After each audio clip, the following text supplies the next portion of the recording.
Mummy मैं आपके लिए टिफिन। एक मिनट, तुम कौन हो और मेरी मम्मी की बॉस चेयर पे क्यों बैठे हुए हो? और तुमने मम्मी का कोट क्यों पहना हुआ है? अच्छा, तो अब समझ आया मुझे। तुम मेरी मम्मी के ऑफिस में आकर मम्मी के कैबिन में बैठकर मैनेजर का फील ले रहे थे ना?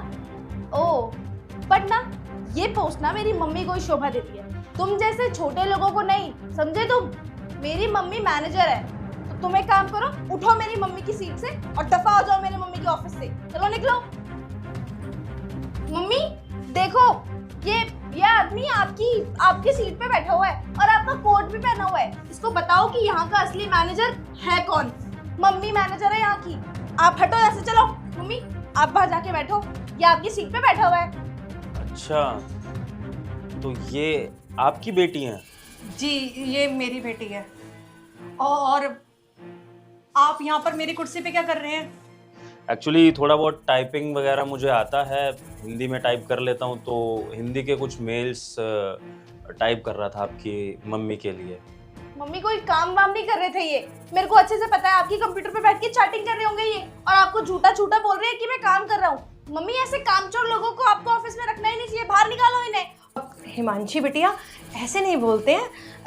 इन पियोन को ना मैं ही बोल कर गई थी। दरअसल इन्होंने 10वीं कर रखी है, इनको सारी पढ़ाई लिखाई आती है। वो मैं बाहर का काम करने गई थी ना, तो मुझे लगा कि मैं बाहर का काम कर रही हूँ तो अंदर का कौन करेगा, तो इन्होंने बोला कि मैं आपकी मदद कर देता हूँ। अब बेटा, तुमसे उम्र में कितने बड़े हैं ना, सॉरी बोलो भैया को।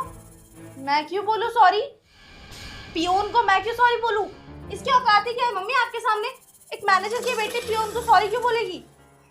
पियोन हो आप सिर्फ यहाँ पर, कोई अच्छी पोस्ट पर नहीं हो जो आपसे माफी मांगूंगी मैं। मेरी मम्मी आपसे पद में कई गुना ज्यादा बड़ी है, आपसे माफी मांगने वाली मैं कोई नहीं होती हूँ, समझे? बकवास मत करो मुझसे, चुपचाप चले जाओ मेरे मम्मी के ऑफिस से बाहर। जी जी, आपकी बेटी बिल्कुल सही कह रही है। आफ्टर ऑल वो एक मैनेजर की बेटी हैं, तो फिर पियोन को सॉरी क्यों बोलेंगी? सही बात है। And I am really sorry, मैंने आपकी मैनेजर मम्मी का कोट पहन लिया। आइंदा से ऐसी गलती कभी नहीं होगी। वो मैं भी मैनेजर बनने का फील ले रहा था, कभी बना नहीं ना लाइफ में।